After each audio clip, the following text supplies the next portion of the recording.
Welcome, everyone in the United States, Canada, and around the world to another powerful episode of It's a Wrap with Rap, the podcast that shares real stories of hope, resilience, and purpose in a discussion of relevant topics. I am your host, Ron Rapaport. Now, today I have as my guest Barbara Grassey, author of American Expat, Moving Abroad Solo After 60, a candid and empowering guide for individuals who are considering a bold reinvention in their mature years. Drawing from her own personal journey of relocating permanently to Portugal, all on her own, Barbara challenges the notion that adventure, independence, and transformation have an expiration date. Her writing speaks directly to mature adults who feel the call to explore the world, embrace new cultures, and reclaim their sense of purpose beyond traditional retirement. Through honesty, humor, and practical insight, Barbara inspires readers to overcome fear, navigate uncertainty, and confidently step into a new chapter abroad on their own terms.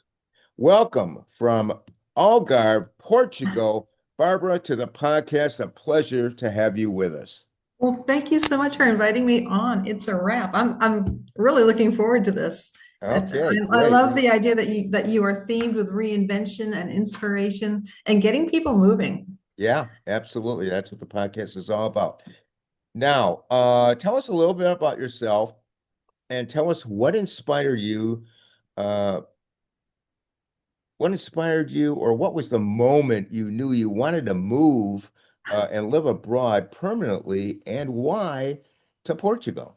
Okay. Wow, that's good. We'll unpack it one by one. I'm originally from outside of Boston, a small town called Natick, which is no longer a small town. It's I grew up there. I spent the first 18 years of my life there, and in 1978, there was this huge blizzard that came across that part of the country, and we were snowed in for days. And I just looked around and said, this is really not what I want. And so my entire adult life has been spent trying to find warmer and warmer places, which is really I hear shallow, you. I know, Yeah. but it was cold. And every year I got a warmer jacket, and every year I was still cold. So when I was young, and probably the moment I decided to move to Portugal, not to Portugal, but to Europe, I read the book Kidnapped by Robert Louis Stevenson. I was probably like 10 years old. And it told the tale of hiking along, through the Highlands. And I just thought, wow, hiking the Highlands. I want to live in Scotland. I thought, wow, Scotland, that's got to be the place. And, as I got older, the whole idea of men in kilts was very attractive too. So I went to Scotland with my mom in 2001, and I found out that Scotland is very cold. Yeah. It is Not warm. very, very cold. So I still wanted to move to Europe, and I decided I would look in Southern Europe. The first place I looked was Italy because my father's parents were from Italy, and I thought, okay, maybe I can get citizenship there. And it's really a difficult process with Italy, and they were changing the rules at the time. I did not know that countries change the rules all the time. I was sitting there saying, wow, Italy keeps changing their rules, not knowing that everybody keeps changing their rules. So a friend of mine who was a digital nomad said, take a look at Portugal. It's warm. A lot of digital nomads go through there. It's just take a look. So she turned me on to a lady with a YouTube channel who happened. The episode I found was on getting a D7 visa, which is it's called the retirement visa or the passive income visa. And I looked at it, and you know how things kind of align when you're supposed to finally do something? Yeah. Yeah. So right around then, it was 2020. The world was shutting down due to COVID. My business was pretty barren. My landlords decided to sell their condo, and I'd been there for 10 years.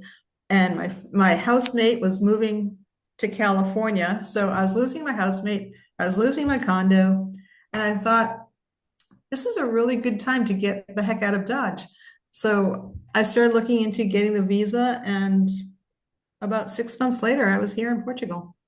Now, when you say it's warm there, I've been there. I think we talked a little bit about that before we went Yeah. on air. What's it like in the winter there? How chilly It's does it get? colder than I like, but it's not cold to anybody who knows cold weather. Yeah. Right now it's 55 degrees Fahrenheit. Please don't ask me to do Celsius. I've been here for 5 years and I haven't made the transition. That's Centimeters okay. kind of kill me too. But it's not horribly cold. It goes down into the 40s at night, usually 50s and 60s in the day. Porto, that you like so much, gets a lot more rain Yeah. than we do. But winter is our rainy season. So we get some rain, you get the cold, rainy days. But if the sun comes out, you will sweat. It doesn't matter what the air temperature is, the sun is so hot here. It's amazing. So I can walk out in, 50-degree weather in shorts and a t-shirt and take my walk. And as long as the sun is shining, I'm warm enough. And I am a total wuss when it comes to cold. I could not believe that I was going out in shirt sleeves in the 50s, you know? Well, it's interesting because I'm here in Florida, and when I Mhm. was in Portugal, uh, we went to the beach. I think it might have been in Porto, Oh, that's and cold. we looked across the Atlantic, and it was Uh-huh. almost longitudinally straight to Florida. Uh-huh. So, and what you're describing as that weather is pretty much what it's like here. I mean, That's it can not be bad in it then. can be in the 50s, but if the Mhm. sun's out, you're fine. You're If the fine. sun's not out, it's a different story because you get the ocean breezes and Oh yeah. Did you put a toe in the water there? yeah, absolutely. Yeah. It's Was it beautiful. cold? Uh well, it was summertime and it was hot. It was hot, yeah. Yeah, Yeah. it was hot. Now, why is Portugal one of the top destinations Americans want to relocate to? Any idea? Well, for years, Portugal has been sold as a very cheap place to retire. So I think, first of all, people think they're going to get a lot of bang for their retirement buck. Portugal is not as inexpensive as it once was, but it still has a lower cost of living than the United States. So your retirement dollars do go further. But for most people, it's the idea of being in a very safe country. We rank, depending on the year, anywhere from like 4th to 7th safest country in the world. Uh, Gun laws are very strict. There aren't a whole lot of guns. The only people carrying guns would be police and judges. But you can't tell because they have robes. Um, Yeah, so really, most of the people who have guns here are people who are going to hunt their own food. So it's more long rifles than anything. Very safe, very little crime. The crime that happens is usually things like pickpocketing, car break-ins. If you leave something of value on the seat of your car, they might break a window and grab it, yeah, that sort of thing. We don't have heavy duty crime here. And for me, it was having a good health system. Coming over here, and especially when you're older, you want yeah, to make sure there are good hospitals and good doctors and things like that.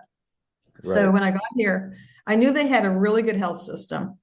And I ended up getting private insurance, which I recommend to anybody moving over because they do have national health, but the system is a little bit overwhelmed. And if you haven't been paying into it, you really, shouldn't take horrible advantage of it. So they have the private health system, and I found, great clinic, great doctors. Most of them speak English. I think if something major was to happen, there's hospitals, better hospitals, like about 45 minutes away. We have one of the best cardiology hospitals in Faro, so that's about a 40-minute drive. And what I like about this is they have a public-private initiative, which is if you get something that's really expensive and you're on private health care, and say you get cancer, and cancer care in the United States will wipe you out. But here, they'll cover up to whatever amount you're insured for under your private plan. And then when you hit that, the government takes over and you go to the national health system.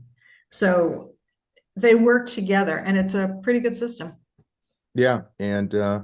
I'm a two-time male breast cancer survivor, so the It's a Wrap with Rap podcast, the podcast of hope, resilience, purpose, and the pursuit of wellness, has the privilege to educate our audience about TeleWellness MD, a physician-led telehealth platform connecting eligible patients with licensed providers for prescription-based wellness therapies that practices education first and oversight always. TeleWellness MD is not a supplement company, not a replacement for primary care, and does not ship without provider approval. All treatments require medical review. TeleWellness MD works as follows. An account is created for you, a consult with a physician occurs, an order for therapy ensues when prescribed, and you now start your wellness journey. Ongoing support is included. There are no additional fees required. TeleWellness MD focuses on metabolic health, recovery, energy, hormonal balance, sexual wellness, healthy aging, cognitive clarity, and immune support, all under licensed medical supervision. What is included with TeleWellness MD is one price and complete care. Included are a provider review and prescription by a licensed medical provider, prescriptions prepared by state-regulated U.S.-based compounding pharmacies, all the required supplies when applicable, the listed vial size and concentration, fast, discreet shipping directly to your door, and ongoing support which includes access to the TeleWellness MD live U.S.-based support team, no memberships, no add-on fees, and no surprises.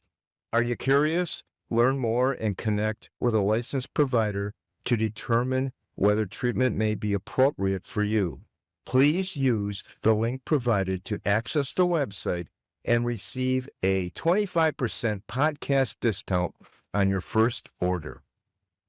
Oh, Yeah, I can definitely attest to what you're you, saying. you know how high the cost is, Yeah. even with insurance. What fears or doubts did you personally struggle with before making the move? Ooh, gosh, I think one of them, and it was the fear that I wouldn't like it. And what I told myself was, if you really don't like it, you can always go back. So I didn't really have a whole lot of fear. I knew that I could unwind it if I needed to. Yeah. But it was that idea of, okay, you're walking into a place where you don't know the language, you've never been there, you don't know anybody there. And it's kind of a big jump to make. You have to take a big gulp and go. But I also knew I could unwind it. I've moved a lot of different places in my life. I moved down to Georgia, to Florida, to California, to Hawaii, and back again. So I knew I could make a move and I knew I could set up a new life. I already had that experience. And if you've moved, from the north to the south, from the east to the west, you can build a new life. So that wasn't really frightening, but I just was like, ooh, that's a long way back to the United States. Right. But you always knew you could hop back on a plane and Yeah, if 5, worse came 6, to worse. 8 Yeah. hours, you'll be home. Yeah. Uh, what was the hardest part of moving away for you for you? Getting rid of stuff. Yeah, I can imagine. I'd been, oh my gosh, I'd been in my condo for 10 years, but I've been carting things around for, 30, 40 years from university. So, when I moved south, I took things from up north. And when I moved up to California, I had all these boxes. And when I moved to Hawaii, it went out like in a cargo container ship. And then I moved it all back. Like, that's so stupid. You have these things that you just glom onto because you think they're worth something or they're sentimental. And I really had to get tough with myself to get rid of all the detritus that I'd been carrying with me for 40 years. And things like my university complete Shakespeare volume. That's a really heavy book. And when you're paying freight, that weight counts. Yeah. So it was hard to clear out everything. And I still have stuff in a storage space 5 years later that I need to clear out. So I need to go back and grab it. And I know that by the time I'm done clearing out that space, I will have 2 suitcases of stuff. Realize that you don't need all that stuff you've been carting around. The pictures you can scan and put on a thumb drive. Paperwork you can scan and put on a thumb drive. Some things are sentimental, you don't want to lose them, and that can pack up. But most of the stuff you carry around is either replaceable. I see people that move here and they want to bring all their small appliances. Well, we have a different electrical system. It's not, Right. your stuff isn't going to plug in, right? And what happens too is you can have a converter type thing for your electrical appliances, but they'll burn out faster because of the difference in systems. So there's a lot of things that people bring with them that they don't need, and they only find that out, a couple of years in. Well, they say that in life you probably only used what, 20% of the things you have. Exactly. The other Yeah. 80% just, around. It's You just hanging in don't the want to get closet. rid of it. Oh, and I only came with two suitcases, and I still have things that just hang in the closet. Wow. So, Now, when we yeah, travel, we usually have like 4 suitcases. So I don't know how you did that, but that's you pretty can good. stay. Yeah. How did your family and friends react to your decision to relocate internationally on your own? They were kind of taken aback. They're always concerned, right? Because Yeah. they're like, well, that's exciting, but that's a pretty big step. Like they don't want to, what do they say, yuck your yum? But they were kind of concerned about whether or not I would make it because I'm always kind of lighthearted and a little bit goofy. And my sister came over this past year, and we're walking down the street, and it's a small village. I know people and I know my way around, of course. I've been here for almost 5 years. And my sister kept walking down. She said, "You've got a whole life here." I'm like, "Yeah, I can actually build a life."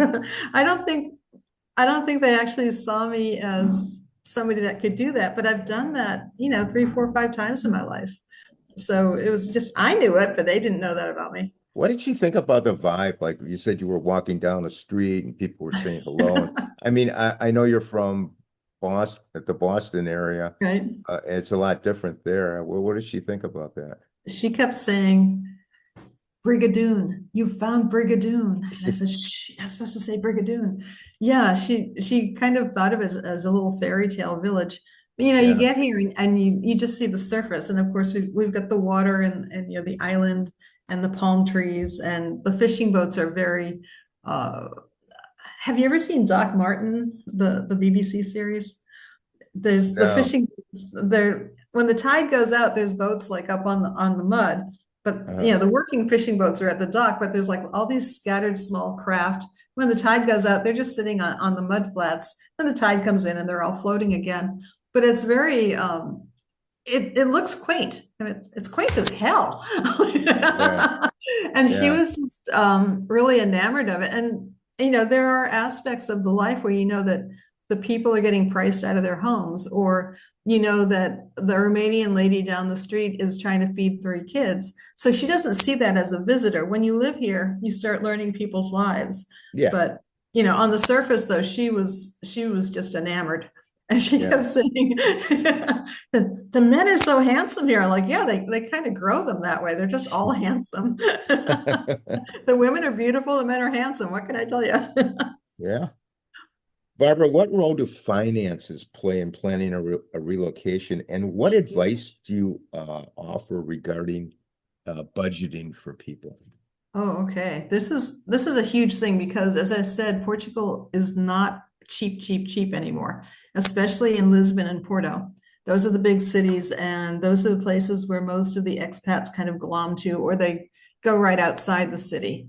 So when you apply for your visa, you have to show that you have passive income equal, actually greater than their base income, the minimum wage. Now, minimum wage here is about €900 a month. So most of the time, it shouldn't be too hard to show that you're making more than €900 a month on your passive income. But to me, that's it's a little bit misleading because you need a whole lot more than minimum wage to live here. Sure. I am cheap to keep. I probably spend a couple $1,000s a month. I have my apartment that I got in 2021 when COVID was still in full bloom and things were going cheaply. So I have, a nice 2-bedroom apartment with a water view for €800 a month. But you can't get that anymore. If I had to go find another apartment like this, I'd be paying 12 or 13 or $1,400 a month, or euro, really. Yeah. So you have to figure in not just your passive income, but you have to figure in things like rents are going to rise. Taxes are really low for houses. If you buy your own house, the taxes, people are like, yeah, I had to pay my taxes. It's like under $500. It's amazingly low. Are you Um, allowed as an expat to buy a house? oh, sure. Yeah, they love Yeah. that. Okay. Yeah. But unfortunately, what happens is people come in and they say, I've got this much money to spend on a house. And everybody selling their house like immediately raises their price to that person. The podcast is so happy and proud to have Blue Sky CBD as one of our sponsors and supporters. At Blue Sky CBD, they know that the highest quality CBD starts from the seed. Blue Sky partners with sustainable, responsible farms for superior hemp plants to extract their CBD and other healthful phytonutrients. Each of Blue Sky's products contain high concentrations of CBD for maximum impact, and Blue Sky offers some of the lowest cost per milligram CBD on the market. All Blue Sky's products are THC free and are tested by a third party laboratory for potency and purity. All this has made Blue Sky one of the only CBD brands trusted by healthcare professionals across the United States. As the demand for CBD and its therapeutic potential have grown rapidly worldwide, it is difficult to know which products you can trust. At Blue Sky CBD, they just don't sell their products, they use their products. Blue Sky CBD proudly shares testimonials of their loved ones who use these products. Blue Sky CBD guarantees the potency and purity of each and every product they sell. Blue Sky tests their products 3 times. First, the plant is tested, next, the isolate, and last, the final product to ensure each product batch meets Blue Sky's high standards. A copy of the certificate of analysis is linked below each product description online. The Blue Sky CBD website contains client testimonials, including a case study for each testimonial from the people just like you regarding people dealing with severe anxiety and insomnia, high blood pressure, pain management, headache, rheumatoid arthritis and spondylitis, and endocrine balance.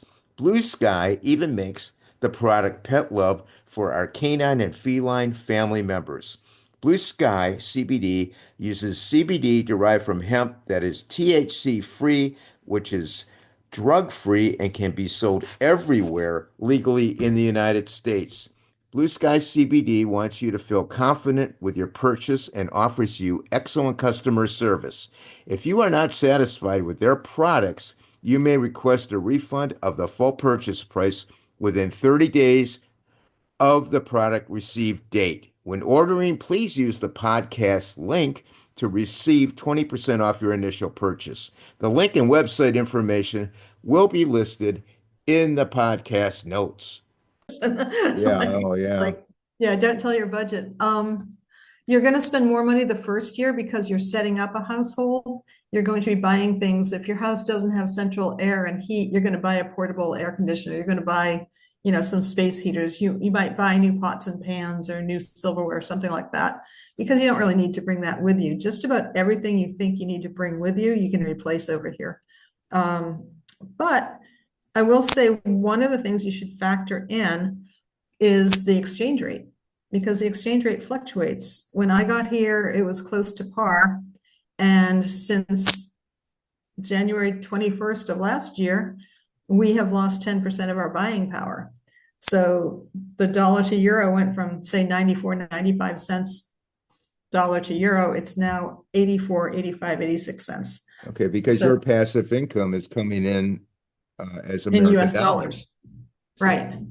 So yeah, we've lost 10% of our buying power, which is not, I mean, it's not huge if you've got enough of a cushion, yeah, but if you're transferring large amounts of money, you're feeling that bite. And people are a little bit resentful about it too. yeah, can imagine. Now, we did cover healthcare Yeah. considerations. Uh, let's And talk about, healthcare is a lot cheaper to buy here than in the States. yeah, Just so you know. My my plan is about 250 a month, 250 euro, and it's the equivalent of a Blue Cross Blue Shield Silver plan. So I pay a little, a little copay, 20 euro, 30 euro, Yeah. but there's no deductible here, which I really like. Wow. And there's no such thing. Well, I won't say that. There are pre-existing conditions. Usually you've got a year's wait for that to be taken care of. If you've Well, had 250 is not bad for a single.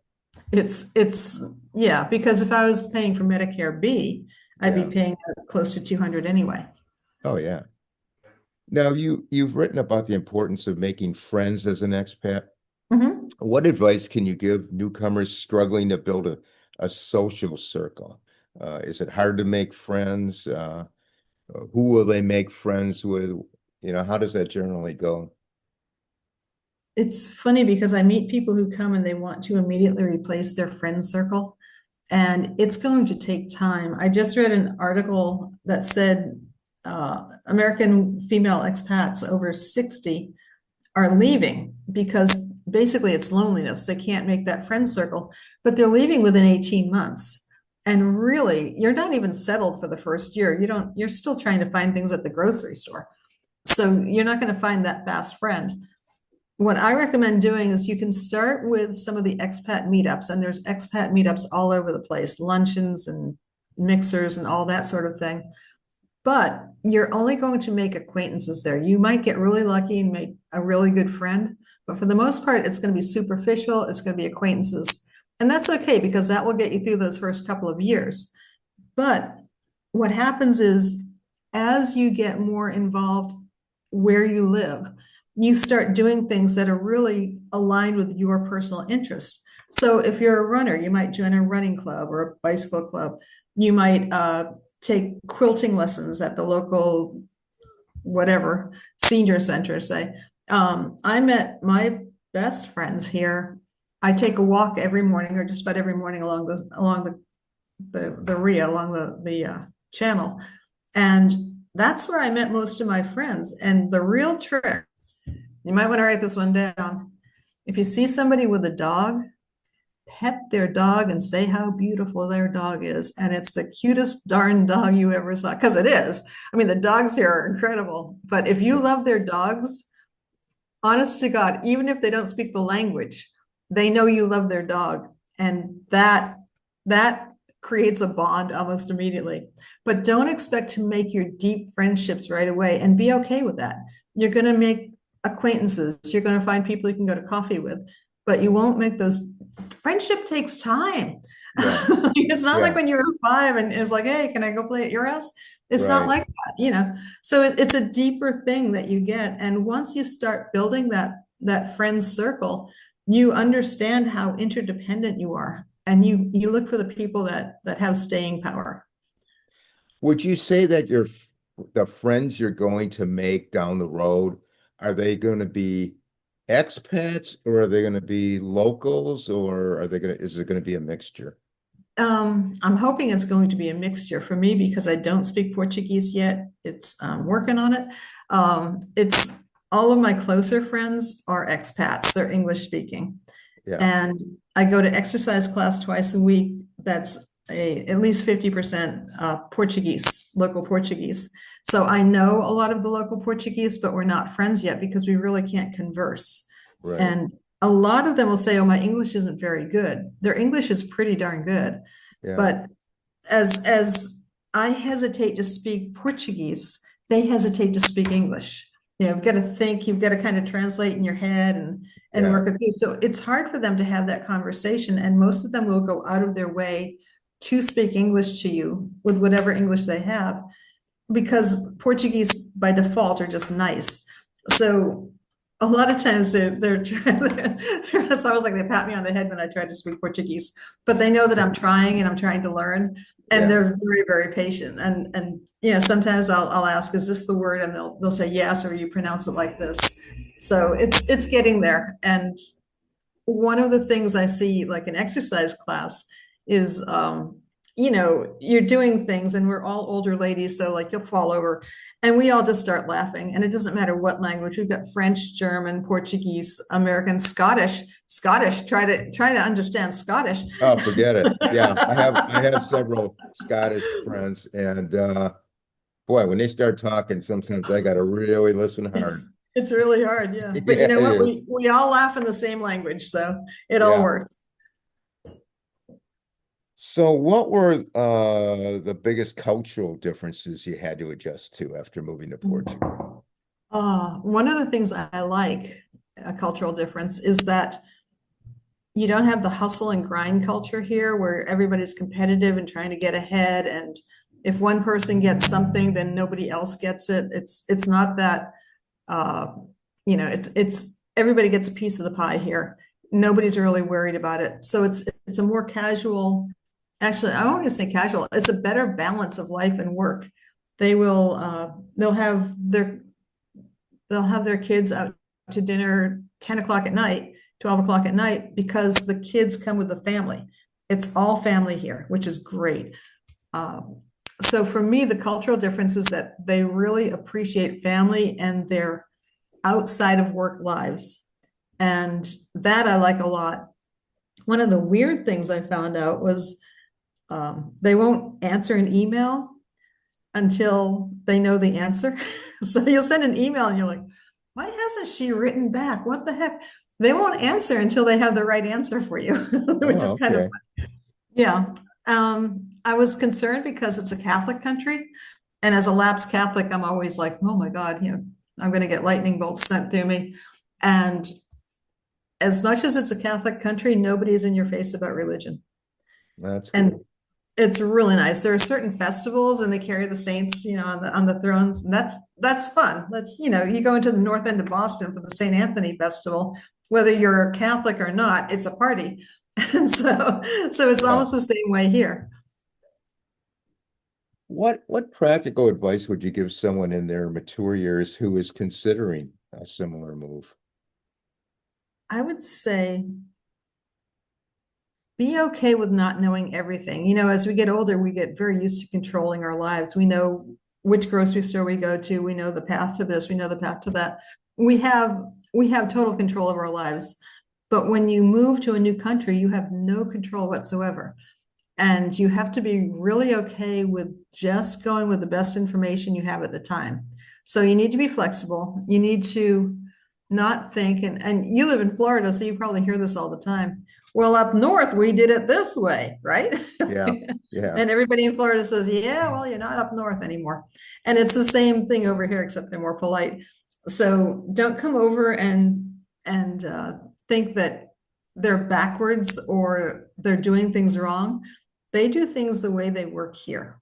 And I learned that lesson early on in my career. And it was probably one of the better lessons I've learned and kept, which is when you first get to a new place and you wonder why the heck they would do something that way, keep your mouth shut because you're going to find out eventually why. And there's usually a good reason why they do things a certain way.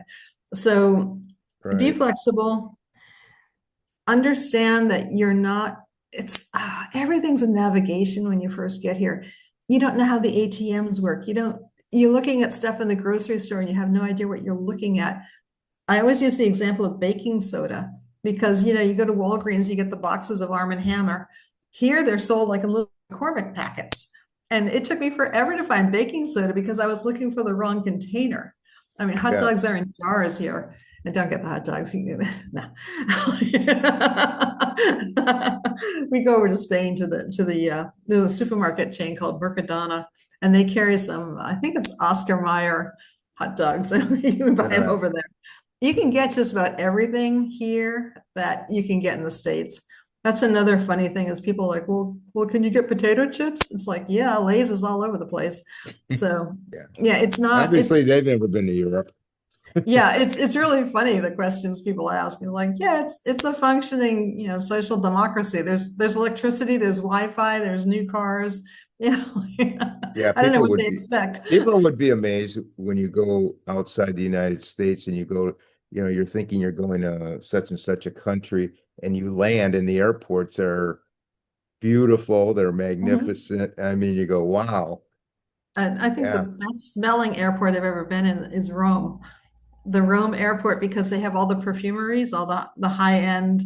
perfumeries and no Subway sandwich. So you're not, you know, most airports in the US, you're smelling Subway sandwich throughout the airport. And Yeah. in Rome, you smell really high-end perfume. It's nice. Yeah. You know what I like about the Rome airport, just to delve for a minute? They have Mhm. a piano there. I don't know Yes, if you know, and there's people that play the piano, and you get some really good people. you do. I think Yeah. Philadelphia has, of all places, has some sort of little area where they have entertainment too. Yeah. It's very strange. I like it though. Yeah. What's my next question? Oh yeah. Well, what were the biggest cultural differences you had to adjust to? Biggest. Ooh. Um, gosh. Oh, one of the adjustments I did have to make was being a lot more polite and trying not to say the F bomb. Not easy for me. No cursing Um, over there, huh? oh, well, they do, but you know, you don't want to be that ugly American throwing the F bombs around, or if you're saying it, you know, you kind of want to say it Yeah. quietly. Yeah. Um, for me, it was just the overwhelm of, honest to God, it was grocery stores. You walk into I already knew how to pack my own bags. I'd been to Aldi enough. But it was the overwhelm of not understanding the logic behind where they place certain things in grocery stores. So you've got this American logic of, okay, I'm going down the paper goods aisle and it's all paper goods. But you're in the paper goods aisle and it's some paper goods, maybe there's some toys, and maybe there's this, and maybe there's, you know, there's hot dogs or whatever. And you're like, why would this all be in, you know, like within the same space? It's not organized in the same way. And even when I was taking Portuguese classes, we were doing exercises. It can be very difficult to get a face-to-face therapy appointment these days for those who need it. It can be expensive, difficult to squeeze a visit in your hectic schedule, not to mention how lonely and unsupported you can feel in between sessions, and how you just seem to forget all the things your therapist told you since your last visit. No more. Therapy on your terms is now available through onlinetherapy.com. Your personal therapist will be by your side from start to finish, guiding you to a happier you through the sections, worksheets, unlimited messaging, and live sessions available as video, voice only, or text chat. You can do this from wherever you are in the world. Each section includes all the information and hands-on tools that you need to identify, challenge, and overcome your problems. In each worksheet, you will answer questions and get valuable hands-on tools and tips from your therapist on a daily basis. Each week, you will have access to a 45-minute live therapy session with your therapist via video, voice only, or text, providing a perfect opportunity to receive instant guidance and support. You can always send your therapist a message with any questions or thoughts. To start, choose your area of concern, including but not limited to anxiety, depression, OCD, PTSD, stress, anger management, couples therapy, family issues, panic attack, ADHD, chronic pain, eating disorders, abuse, and trauma, and get matched with your therapist. Choose the subscription plan that best suits your needs, starting at just $40 a week. OnlineTherapy.com has received an average rating of 4.8 out of 5 stars. Please click the link in the podcast notes or below this video ad for detailed information and to order, and start your therapy journey today to become a happier you. And I could translate the question, but I still didn't know what they were looking for. And it wasn't just me, it was everybody. So we're like, okay, we understand what they're asking, but we don't understand what they're asking because the logic behind it is different. And that's probably the biggest cultural shift you have to make, is to just understand that you work on a certain logic and they work on a totally different logic. And both are valid. It's just whatever works for them here won't work for them in the States, but what works for us in the States just doesn't work here. That's Yeah. it's just a difference. And it's fun when you finally realize that you're thinking wrong. or you're not thinking Portuguese. Yeah, they just have different thought process. It's just What a was the different thought biggest process. what was the biggest challenge that you faced when relocating, and how did you overcome it? Oh, this sounds trite, but and when I moved, it was during COVID. Right. So the big challenge for me was not knowing if I would actually get into the country. I was terrified that I would have, given up my condo, packed everything up, bought the tickets, spent all this money because you have to have, at the time, it was 6 months worth of lodging. You had to have that secured. Now you need a 12-month lease, which is even more frightening. So getting the lodging done was actually easier for me during COVID because they allowed you to use Airbnbs.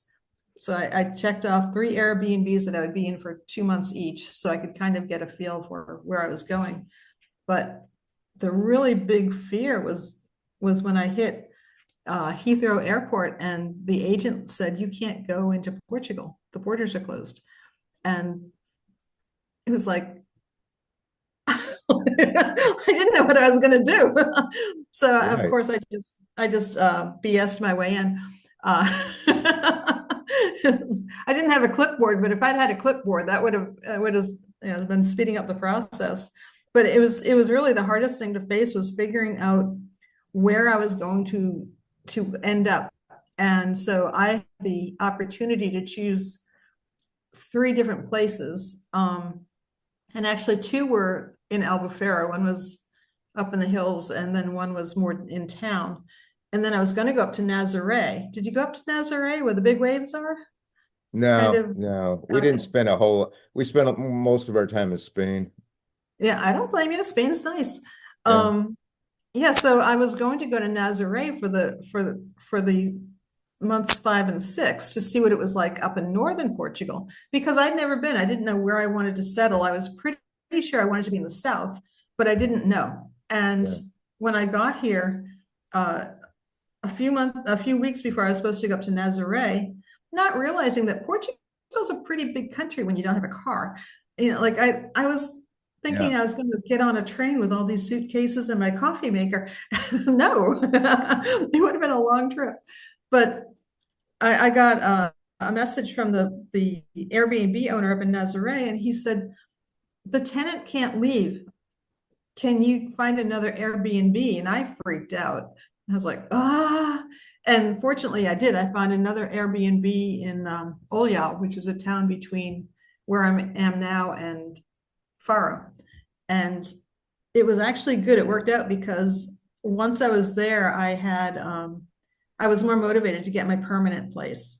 And so I could use that as a base and come out and check out apartments here in the East. And I chose the East because there's less wind and it's slightly warmer. Back to the warm weather. So The when warm you weather. unlike most tourists, when you get to the airport off the plane and you get to border security, Uh-huh. scrutinized a lot more because they ask you, what are you doing here? You Yeah. know, Well, for me, it was the Portuguese border security was great. Once I got past the gate agent at Heathrow, um, I mean, they honestly thought that I could not go in, and I showed them my visa, which said I was a resident. I said, I live in Portugal. I have to go home. I'd never been there. I'm just like lying at that yeah. point. Like I said, here's my residency visa. Like I knew what I was talking about. I'd never even had a visa before. So, and they said, well, what do you do? And you can't tell people you're a writer because that's like saying you're a hobo. So, so I said, I'm in publishing. And they go, oh, well, do you have a card? And I happen to have a business card that was one of my cheesy business cards that I use for I go to this event called Podfest, and it's very colorful. It's kind of cheesy, but it's on really thick stock. It's a nice card. And the gate agent looks at it and he goes, ah, and he's on with the supervisor, and she's got a business card. I'm thinking to myself, I had to put out all this money for a place to live. I had to put out Right. all this money for background checks, for the visa, for this, for that. And it's a $21 Vista print card that gets me into the country. That's amazing. Yeah. And the Portuguese customs agent, when I came through, I made sure I was the last one because I thought, oh, there's going to be trouble and they're going to kick me out. And I don't want anyone to see me get kicked out of Portugal. So I get to the front of the line and the very handsome attendant smiles at me and he looks and he says, you live in Portugal. And I said, I'm moving here now. This is my first time. And he smiles and he says, welcome to Portugal. And Yeah, I there you was go. like, oh, stamp, stamp, boom. You're out of there. You're on your way. He was delightful. Barbara, what are some of the mistakes new expats make when they move to Portugal? Oh, yeah. I think, well, the first one we talked about, which is trying to explain to people how they should run their country. That's a bad move. Um, One of the things I see is they're not going to go with the culture. They want to rebuild America here. And you can do that. I recommend the gated golf course communities in Villamora if you want to do that in some of the more swanky places. But if you're going to be living anywhere else in Portugal, you need to adjust to the culture and respect the culture. Learning the language is really, really hard.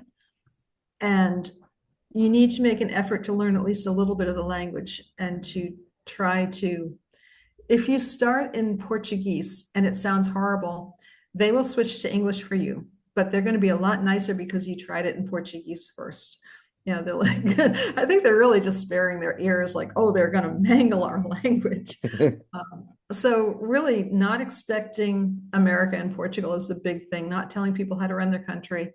And honestly, it's learning to not have to control everything. It's you have to navigate a lot of unknowns and you have to be okay with things, with just not knowing things. It's a hard thing for a lot of people, but if you think about it, most people navigate life not knowing everything. You can't control everything. So you Right. do the best you can with the information you have and letting go of the idea that you've got to have every last bit of information. Because if you need every last bit of information, you're never going to do it. You're not going to get every last piece of information. Now, for those, Barbara, considering moving to Portugal or somewhere else abroad, but Mhm. feeling uncertain, what is the one piece of advice that you can give them? Take a scouting trip first. Don't do what I do, which is just move blind. It worked for me, but uh, I would recommend taking a scouting trip to the country and not doing, the bus tour or just hitting the tourist places. You want to stay for 3 to 4 weeks at least. You want to stay in an Airbnb where you have a washing machine but no dryer, where you have to go to the grocery store to get your food, where sometimes the electricity might go out if there's a storm, and you have to go, oh, okay, well, it's fine with the circuit breaker boxes. So I would recommend totally trying out the country first. I have friends that were going to move to Costa Rica, which they love. I mean, they've been back and forth to Costa Rica a lot, but where they looked at living in the jungle, they came back and they said, you know what? Your clothing never dries there. It's humid, it just doesn't dry. And, we laughed about it. And they might still move to Costa Rica, but they're not going to move to that particular part of the jungle.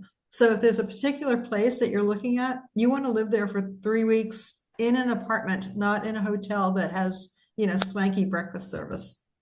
Yeah, that makes sense. You want to Yeah. you want to go where You you're can try gonna before you live. buy.